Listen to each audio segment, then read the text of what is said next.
Tonight on CBC Vancouver News. Vancouver police and a temple rabbi ask for your help to find whoever set fire to the entrance of a synagogue. This could be a pile of cinders at this point. Plus, I want to represent Canada the way that I feel it deserves to be represented, and it's been a struggle. no place to throw. A Victoria athlete close to becoming an Olympian cannot train in his hometown. And whenever I can get a quick hit in. But it's not just me. Everyone has access. Sims Gym? Vancouver's mayor defends turning a city hall boardroom into a workout space. You couldn't get away with this in any other workplace. We have a gym at City Hall. This is CBC Vancouver News.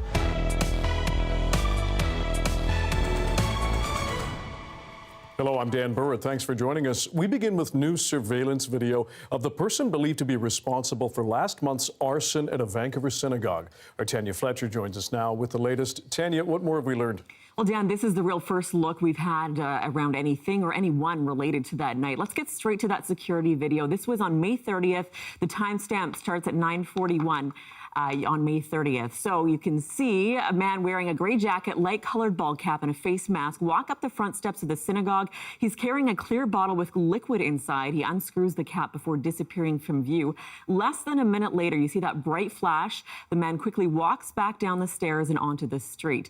Now, a second video showing the front entrance from a different angle shows orange flames flaring up at the top of the screen there as he walks away.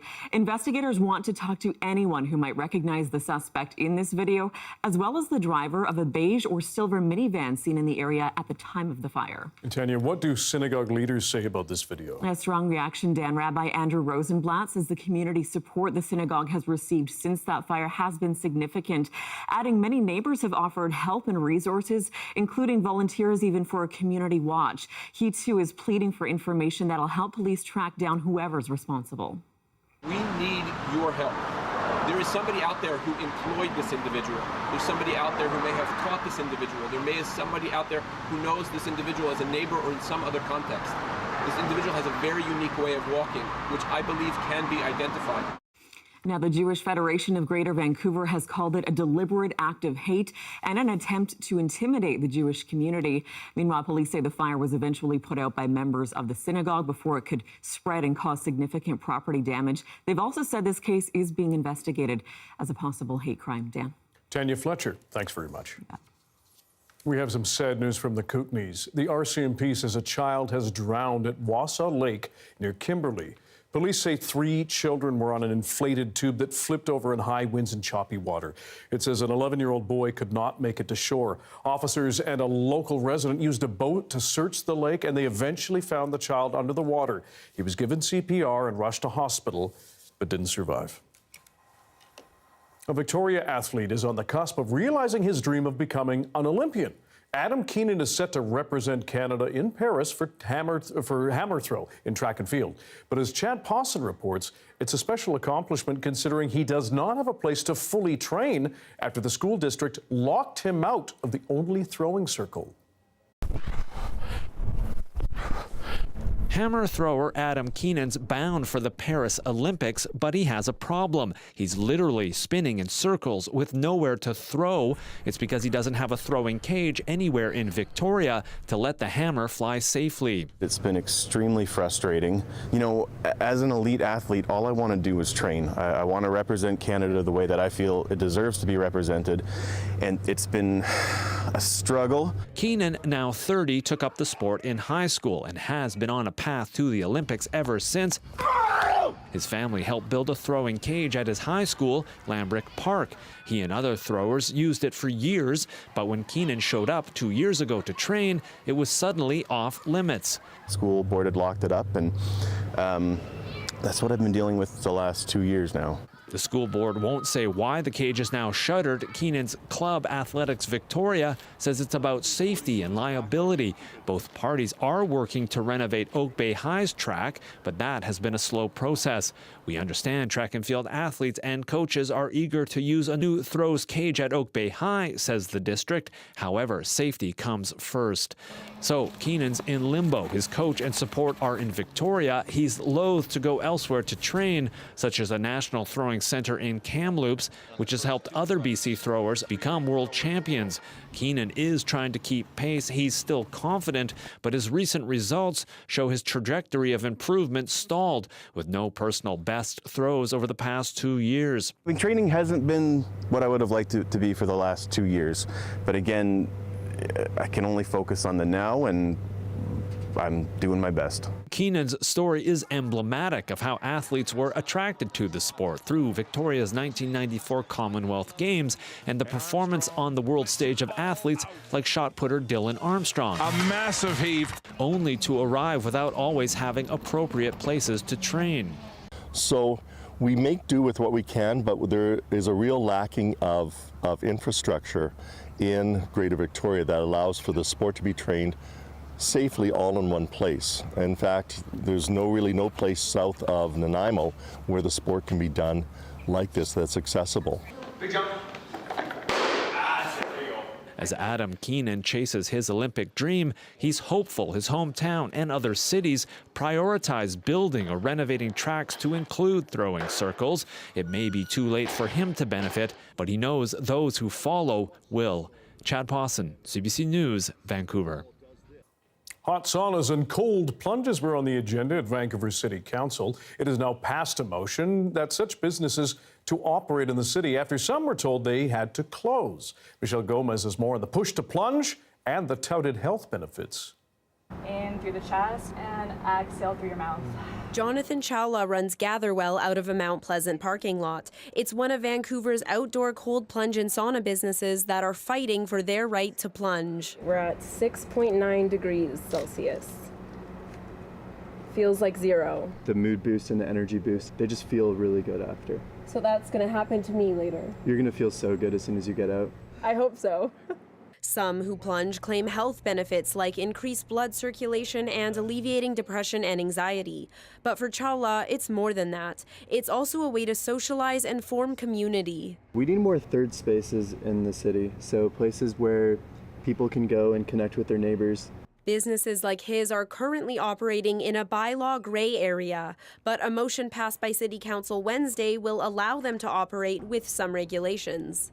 It's all been a little bit fuzzy because they don't have a box that we fit in. Al Farrell runs the Good Sauna in East Vancouver. His business sees almost 1,000 users per month, but he had shut it down temporarily until the city made a decision. I didn't really understand how it all worked, so I just thought you could go ahead and do it. It's only as we got further down the line towards October, November that we got informed that this wasn't a thing that we could technically do. Councillor Lisa Dominato brought the motion forward. She says these businesses bring purpose to underutilized spaces like industrial areas and parking lots and should be able to operate as long as they meet certain health, safety, and environmental standards. And there's mental benefits, physical benefits from doing these cold plunges. There's a social aspect of it. Outdoor cold plunge and sauna businesses could begin opening in the city mid-2025, and established ones can continue operating in the meantime. I like to do this a couple times a week, and every time I do it, it feels so good. I'm in pain. Michelle Gomez, CBC News, Vancouver. Back to City Hall for a different kind of activity now. Mayor Ken Sim is defending his move to convert a City Hall boardroom into a personal gym. It comes after an opposition councillor questioned the mayor's priorities. As Chad Pawson reports, the mayor, since then, put on a bit of a tell and show. Vancouver Mayor Ken Sim's gym. It's now part of his office, ready anytime he is. My days start at 7 o'clock in the morning. They end at about 10 o'clock at night, so whenever I can get a quick hit in. But it's not just me. everyone has access, the other councillors, people in the mayor's office. Sims now answering questions over this space after Green Party councillor Pete Fry posted a photo of it online. He says the mayor's office wasn't transparent about the room's conversion, saying it was used for public meetings and is now not accessible to all. It did hit a nerve for a lot of folks, and I think it speaks more to being disconnected from the everyday realities of most people and the fact that you couldn't get away with this in any other workplace where you kind of take a public meeting room and then repurpose it for your own thing. Other councillors say it's yet more proof Sim isn't being transparent over his office's activities. To see it almost empty with some exercise equipment is infuriating. We have a gym at City Hall. I know because I use it regularly when I am frustrated from council and need to burn off a little steam. Gymgate comes a day after other controversy involving the mayor. Council approved moving a staff member from the city clerk's office to Sim's office. Opposition councillors say it's now a political resource. Sim maintains it's simply clerical, needed to balance his busy schedule. The scheduling of my activities are off the chart, insanely crazy and complicated, and literally change every 15 minutes. While opponents are spinning their wheels about the mayor's transparency and personal gym, Sim is keeping his chin up. Look, people play politics. We're concerned about doing what's right for the city. Sim's priority is to build what he calls a world-class city by attracting business, investors, and visitors. That, he says, requires high energy, so having a gym at the ready is required. Chad Pawson, CBC News, Vancouver. To provincial politics now, BC United is pledging to cut patient wait times and connect British Columbians with health care faster. We are going to make sure that the patient is at the center of the decision making, meaning that if a patient needs to get care and are languishing on public waiting lists, we are going to get that patient care. If it's in a private clinic, absolutely. The party says their patient bill of rights will give people in the province a guarantee of transparency, accountability, and timely access to care. As Falcon mentioned, that includes publicly funded health care delivered at private facilities, along with transparent access to health records and specific performance targets. Already, the Health Sciences Association says it's concerned about delivering more health services through private and for-profit companies. It claims private delivery leads to longer wait times and reduces capacity in the public system. Immigration Canada says flagpoling for people with postgraduate work permits is now banned. You may remember flagpoling is a convenient way for new graduates to fast-track the approval of their PGWP application through border services. They briefly leave the country, then immediately re-enter. International students need this permit to keep working in Canada after they've graduated from university or college. One immigration consultant says having the permit in hand right away offers some peace of mind, and that there are backlogs in the online process. So when an applicant goes to the border and does a flagpole and files, they get their work permit right away. With this ban in place, they will be filing online just like everyone else. And from what I've seen recently, it's upwards of 90 days or longer to get that work permit. Immigration Canada says flagpoling is taking officers away from enforcement, leading to delays at the border. One public policy expert says the change can have a real impact on students' lives. It seems like, to me, this policy is arising at a convenient time as a way to say, look, we're trying to manage immigration. But if they don't solve the rest of the issues, resource this processing properly, you're actually devaluing a lot of people's lives and making it much harder. Immigration Canada tells CBC News it does encourage applicants to use in-Canada application methods instead of flagpoling, and notes graduates will still be able to start working for a new employer while they wait for their application to go through. Prime Minister Justin Trudeau spent part of the day visiting the Tsilhqot'in First Nation in BC. He was marking the 10th anniversary of the Supreme Court of Canada's decision to recognize the nation as the title holder within their traditional territory.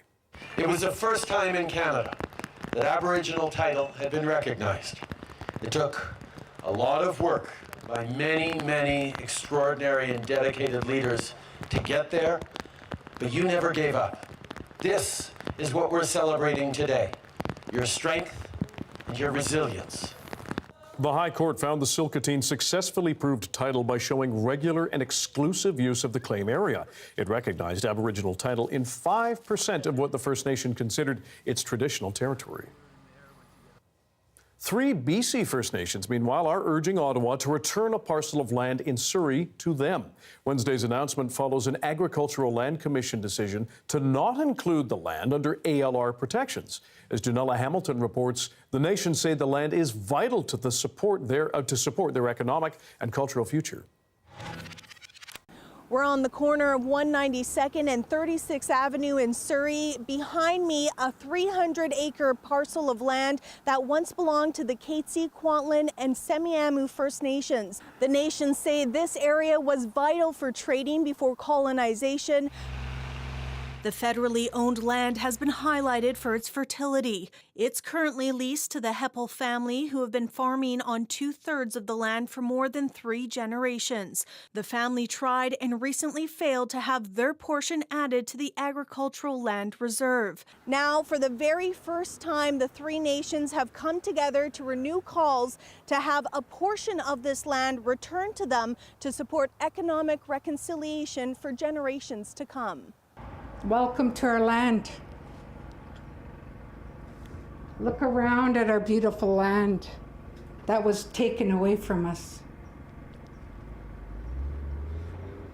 Look around it.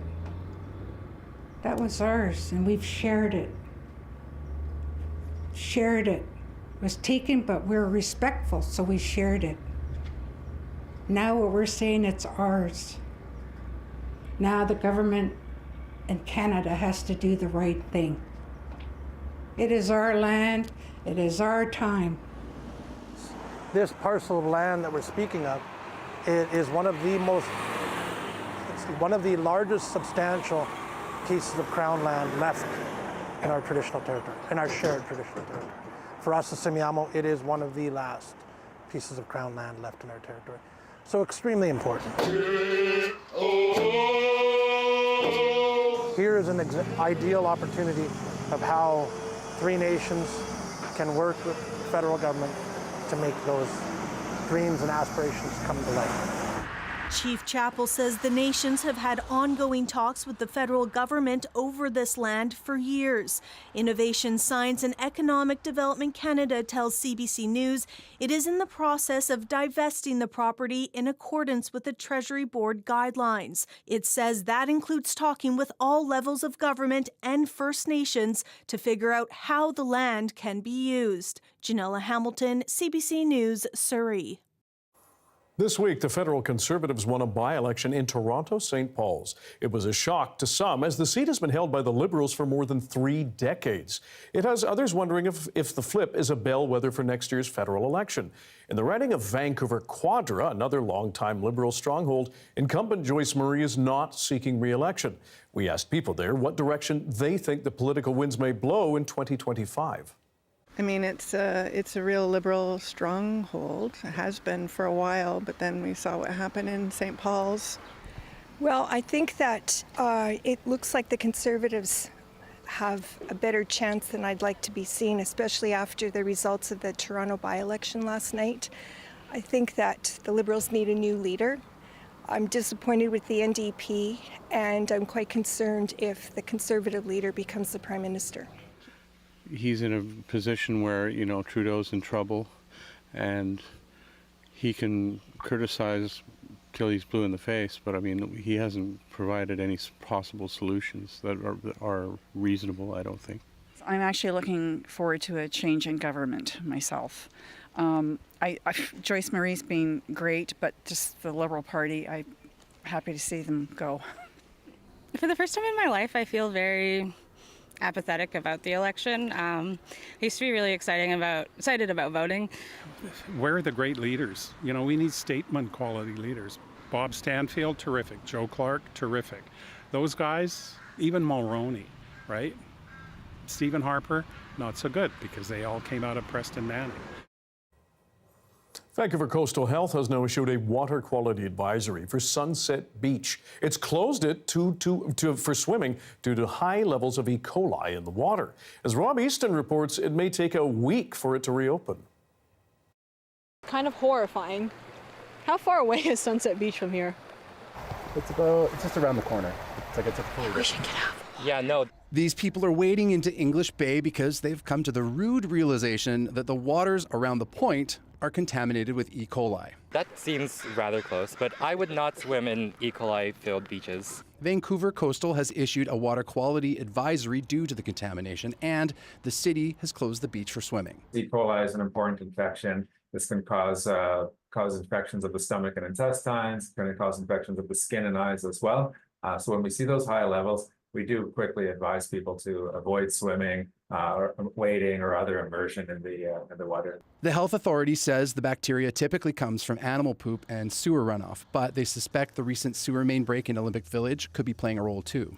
So that, plus the weather, has people less than eager to jump in. There's a certain amount of fecal matter in the water at all times, right? So do I swim in this harbor? No. I wouldn't swim in any industrial harbor.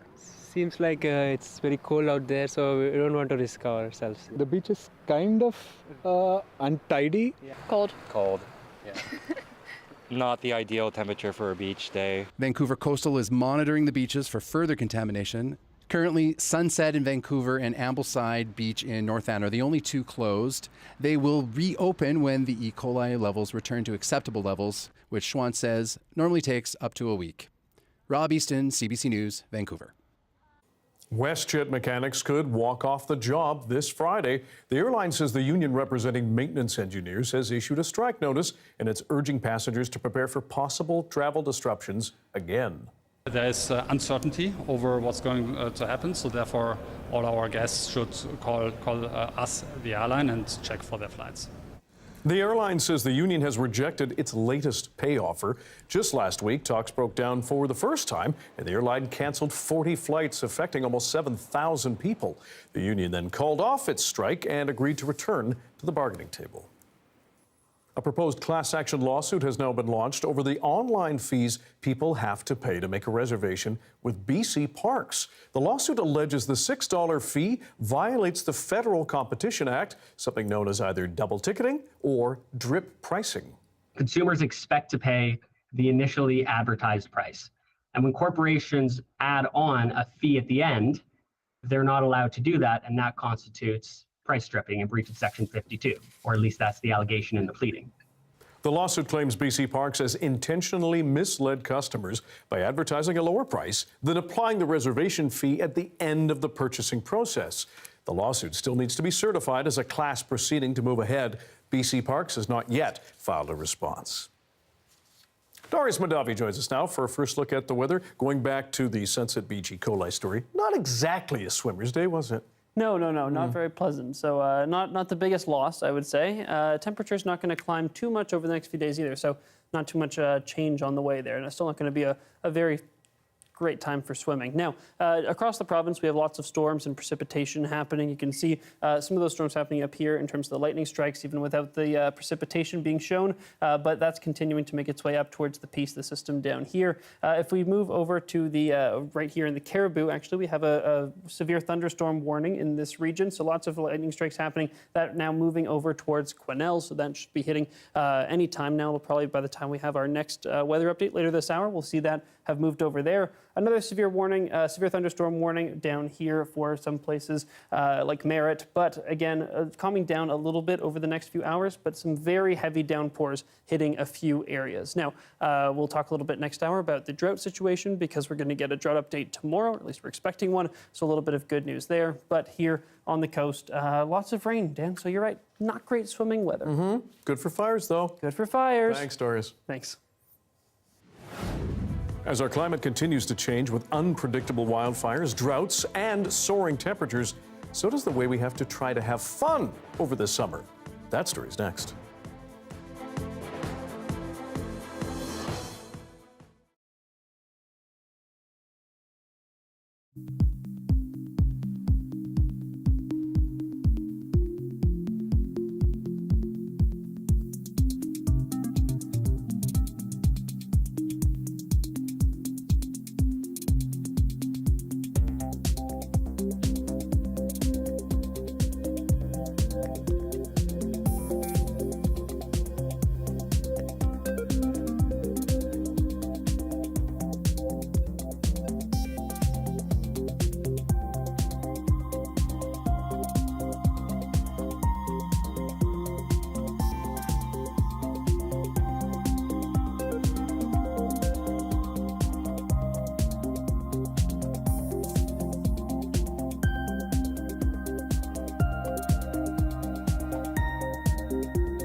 As summer rolls on, you may have already made some plans. Camping trips, festivals, time outdoors. But how we have fun during the summer is changing, along with our changing climate. Organizers of many of our favorite summer events contend with a very unpredictable wildfire season, drought, as well as soaring temperatures. And now some events are even changing when they take place altogether, including the Salmon Arm Roots and Blues Festival. Althea Mongerson is the festival's marketing and sponsorship coordinator and joins us now. Althea, thanks for being here. First of all, the festival has been moved up from August to July this year. What happened, remind us, last year that prompted that decision? Yeah, it has. We moved a whole month in advance, and the biggest reason for that was the wildfire season that we experienced last year. And for actually the last number of years, not the immediate fire risk, but the smoke that's been affecting the interior of BC. What sort of impact has it had on festivals in years past? How bad did it get? You know, I was flipping through some photos in preparation for this interview, looking at sort of the 2018 and 2019 photos, and the smoke is really heavy, which, I mean, you can imagine as a singer, we're a music festival first and foremost. You can imagine as a singer, that's not very pleasant to go out in and perform in, and it's certainly not fun to go out and enjoy an outdoor event in. Did you hear a lot of feedback from performers as well as concert goers? We did a little bit, but in truth, our performers are really committed, and when they make that commitment to come to a festival, they always do their best to perform at the highest standard and put on a good show. So how have you changed how the festival is going to operate this year in case, and heaven forbid, smoke moves in again? Yeah, so like I said, we've moved the whole month forward, and we are so pleased to have had such a rainy June and to have some of the fire outlooks seem a little bit better this year for our area. We're very excited about that. And other than that, you know, we have increased shade, which doesn't help with smoke, but does help with the extreme sun, shade, water. We always have paramedics and medical professionals on site. So we're kind of taking steps to make sure our grounds are as good as they can be. And yeah, just taking steps that we can. What sort of impact has this had money-wise? Festivals are very expensive to put on, and heaven knows we've seen the impacts of climate change on other festivals, whether they had to be canceled, along with the increase in costs. So how are you doing? Absolutely. I kind of glided right over that in the beginning. Not only were we affected by the wildfire season, but we had to cancel our festival last year after our first day. So we started our festival and then had to cancel, which had huge financial impact. As you can imagine, insurance companies haven't had to deal with it quite yet. So it seems like we were one of the first large ones in BC. So we didn't have that safety net, insurance safety net to fall back on. And it certainly had an impact having to cancel. On top of having to move a festival that's been in place for 30 years, not unexpectedly, we did announce last November that we were changing dates, but it has an impact on show schedules, on production, whether you can get the equipment in. So yeah, it was a big impact for us. And lastly, we appreciate your time. Have you spoken with other festival organizers, and what are you learning from each other now? We are definitely speaking with each other, and I think the biggest thing we've all kind of come to realize is how important it is to be nimble and to stay aware when you're hosting a big event like this. Our festival goers come to our festival to have a good time, and they put a lot of trust in our leadership to make sure that we're making a safe decision for them.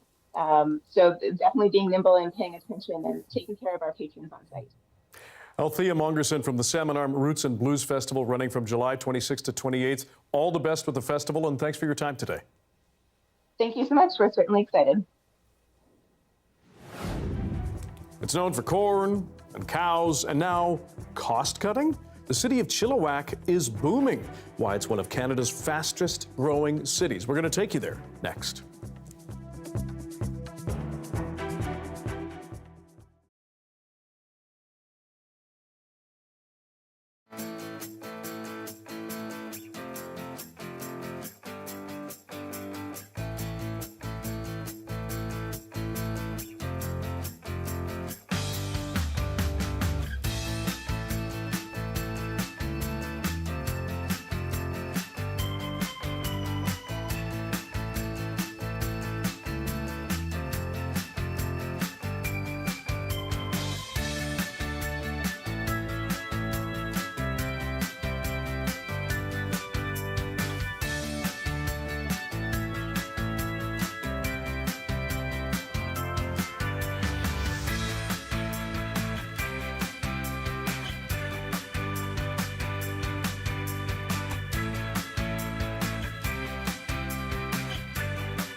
As British Columbians grapple with the rising cost of living and unaffordable housing, some people are ditching big city life, if you can call it that, and heading for fresh beginnings in the Fraser Valley.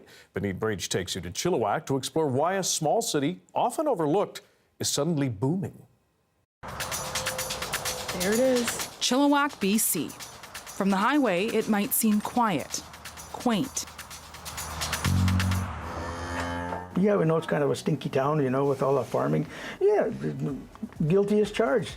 But turn north or turn south and see what it's got going on. From its farmland tapestry, a newly revived downtown neighborhood, to apartments springing up. Locals say this Fraser Valley city, quietly developing for decades, is now booming. It's a little astounding how much and how quick the growth came. From 2016 to 2021, Chilliwack became Canada's second fastest growing census metropolitan area. Data shows that before 2010, the amount of people who moved from within BC to Chilliwack made up about 25% of its population. Now that's increased to more than 50%. 2, 1, go!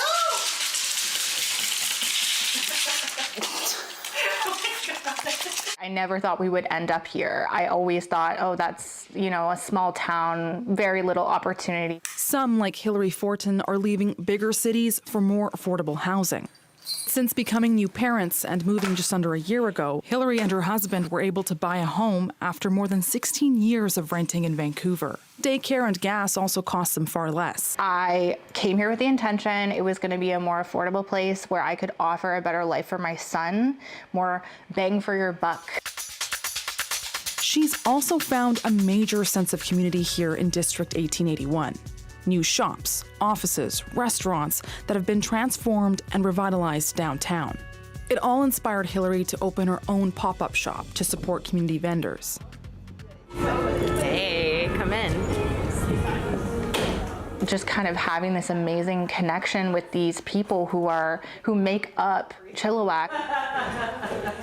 For Hillary, the move has also been a full circle moment, returning to her parents' roots. They left Chilliwack in the 90s and raised Hillary in Metro Vancouver with hopes of her building a more fulfilling life. But sometimes you have to make sacrifices, and that big city life isn't always going to be the way that it is.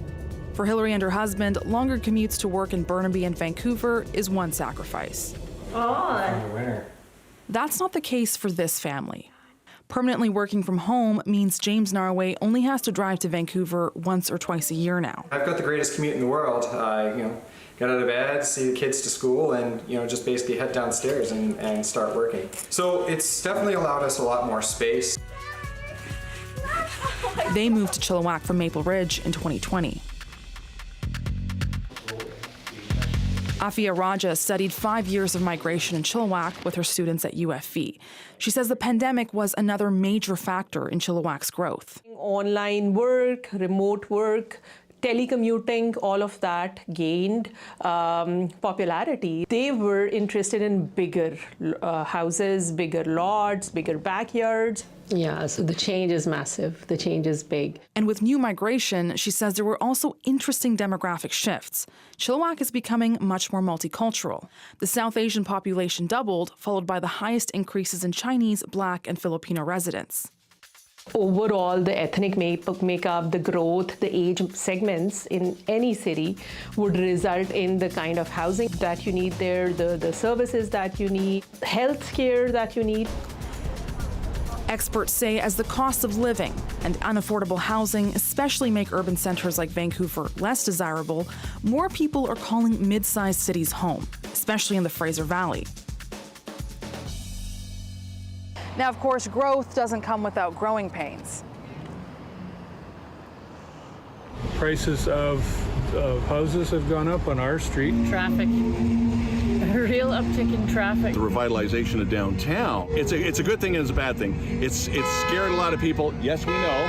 It scared a lot of people that the small town feel was completely gone. We're still holding on to the core of our agricultural heritage, but a lot of it's changing around the margins, for sure.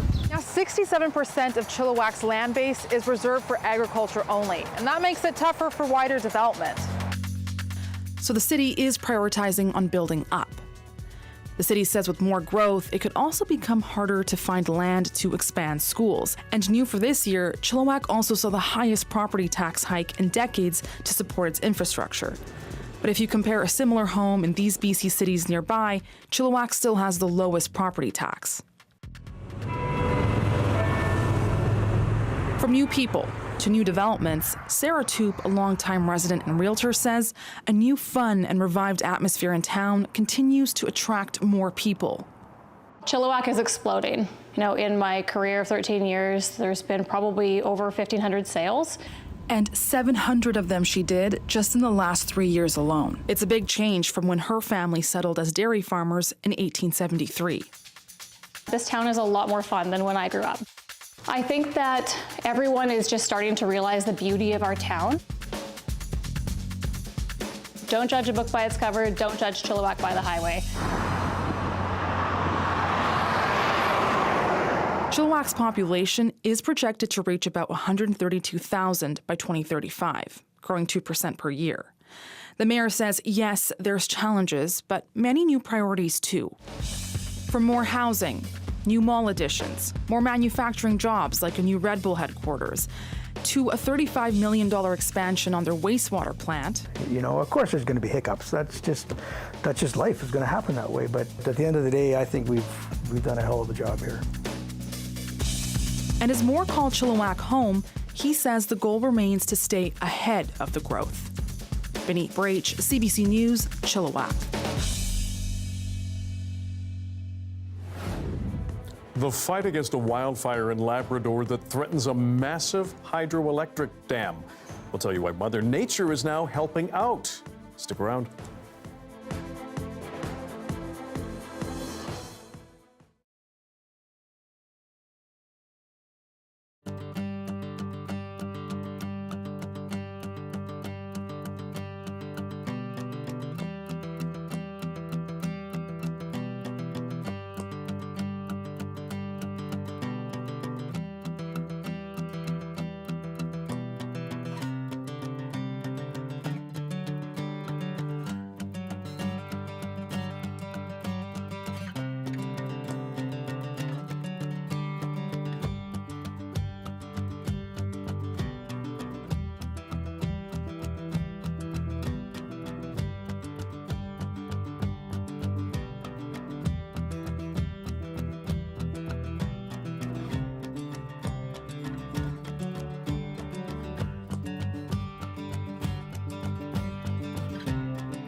Hey, I'm Rohith Joseph. Vibin' is the new show all about discovering great new songs and fresh artists from across BC and beyond.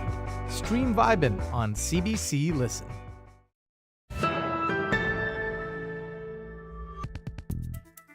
The weather is offering some help in the fight against a wildfire threatening Churchill Falls, Labrador, and the major power plant there. But other factors are complicating that crisis. As Peter Cowan tells us, wind and smoke of grounded water bombers and power failures have now crippled towns in that region.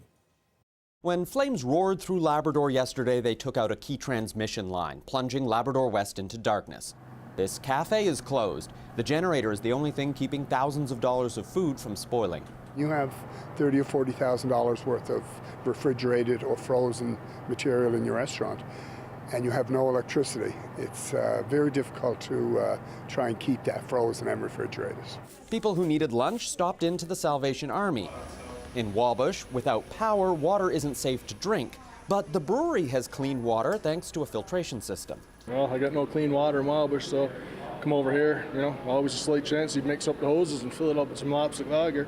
But no, seriously though, Dave's a good guy. It's good for him to open this up for everybody in Wabush.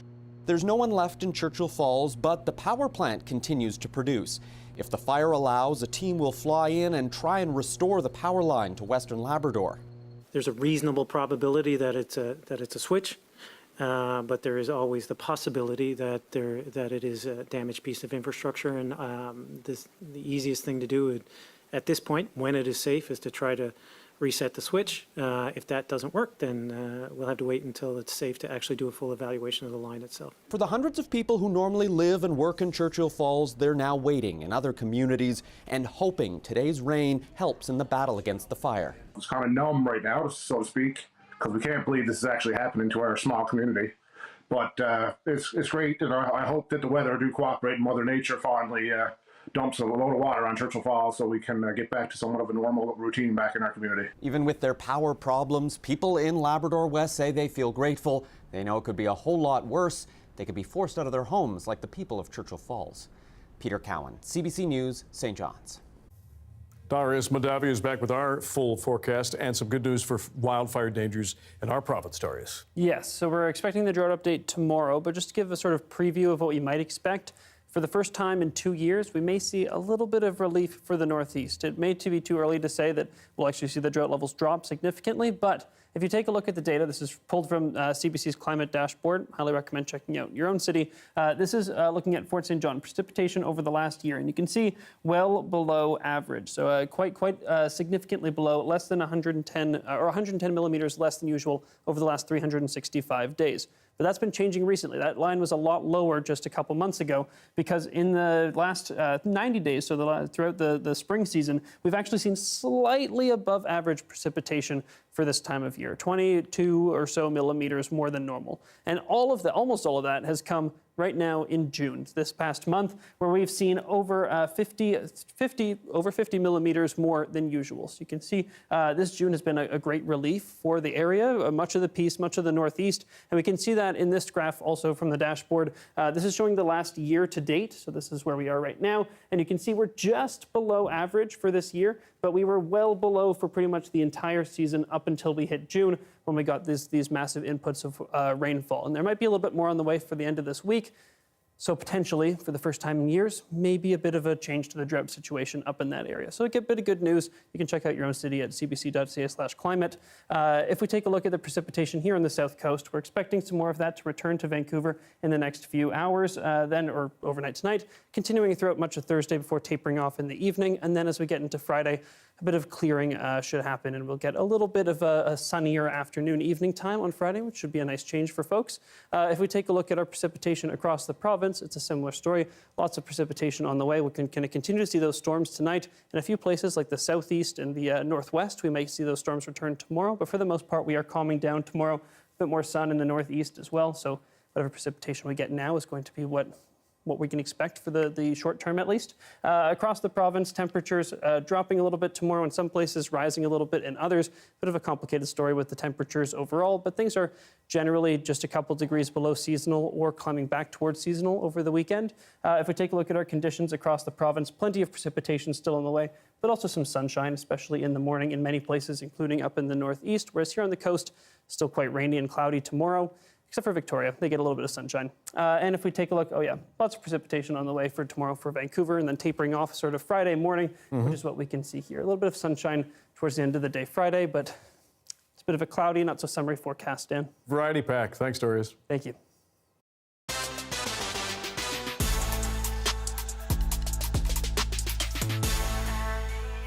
Some of the best athletes in the country are competing at the Olympic track and field trials, which started today in Montreal. With the Summer Games just a month away, there is a lot on the line. And as Sarah Levitt reports, athletes are embracing the moments. It's all smiles while signing autographs. These are some of Canada's best track and field stars, here to clinch a coveted spot on Team Canada in Paris. Everything's on the line, right? 4 years of training, competition, grinding.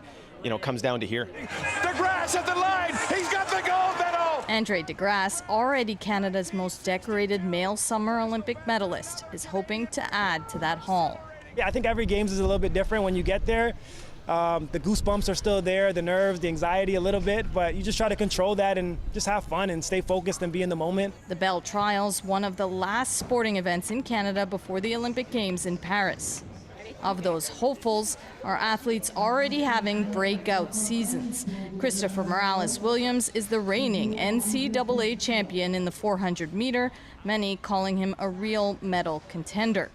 25-year-old Audrey Leduc has not only beaten the Canadian record in the 100 meters, but also in the 200. Pressure much? I put my pressure on me, and I think this is the only pressure that counts. So I want to do well, I want to compete, run fast, win a medal this weekend. So I'm just going to focus on this. And in the field events, Canada is also a major contender. Both Ethan Katzberg and Cameron Rogers are reigning world champions in the hammer throw. Both are record breakers. Shot putter Sarah Mitten is also expected to shine. Notably absent from these trials, though, is decathlete Pierce Lepage, who has been given a medical exemption. The reason, so far, unknown. But Damian Warner won gold in Tokyo, but Lepage has been giving him a run for his money and is currently the world's top-ranked decathlete. After all the medals here are handed out, it'll be pretty obvious who will be packing their bags for Paris. But nothing is certain until the official team is named on July 2nd. Sarah Levitt, CBC News, Montreal. A family of badgers have dug a new home for themselves in a cemetery. After the break, the city of Cranbrook is responding.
Hi, I'm Amy Bell, and here's what's in your CBC Vancouver inbox.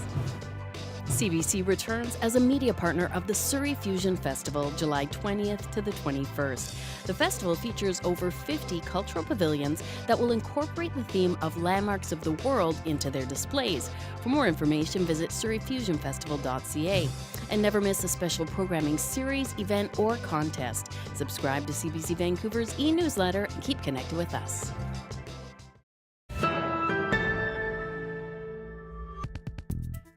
A family of badgers has made a home in an East Kootenay cemetery. The mom and her 4 babies moved in just over a week ago. Corey Bullock has more on how the city is responding. There's something stirring underground at the Cranbrook Cemetery, but it's less horror thriller and more David Attenborough nature documentary. A family of badgers is calling the cemetery grounds, both above and below, home. They've found the marmot den that has been a bit of a problem for us, and yeah, they moved in, took over the marmot den. The city of Cranbrook says it has put up barriers to warn the public of the family's presence. And even though they're hunting and digging holes near people's graves, there's not much the city can do until mom and her babies move on. While they're denning, we won't be disturbing them, and most likely they'll move on. According to the province, there are around 400 badgers in BC and even fewer than 100 in the Kootenay area. They're listed as an endangered species provincially and federally. You cannot harm or harass a badger, and you cannot destroy their burrow. It's against the law under the Wildlife Act, so they're protected. The province says it's not unusual for badgers to build a den in a golf course, backyard, or cemetery. But some people might not be so pleased that the animals are digging where their loved ones are laid to rest. CBC News tried to contact some of the family members of the graves near the badger holes, but didn't receive a response. In the meantime, the city says it hasn't received any complaints. If they leave the den area, there might be things that we can do to mitigate them coming back to the area. And hopefully they'll just move on and we'll be able to just clean up after them and have the space go back to the way it was. Footage of the badgers digging beside a grave went viral on TikTok. But the city is asking curious residents to stay clear, not just for the badgers' well-being, but for the public's as well. Being that they can be aggressive, we have put up signs around the area, around their den, and just notifying that there's aggressive wildlife in the area. And we're just hoping that people will respect their space and keep their pets or dogs out of the area. Giving the family the space that it needs and the time that it needs, and she'll move on with her kits, or if they're there a little bit longer, they'll start dispersing on their own. She says it's likely the short-legged omnivores will move on shortly. Corey Bullock, CBC News, Cranbrook. Thanks for being with us tonight on CBC Vancouver News at 6. You can watch this newscast on CBC Gem, our free app, as well as on YouTube and our website, cbc.ca/BC. Tanya Fletcher will have your next local news at 11 o'clock, right after the National. Have a good night.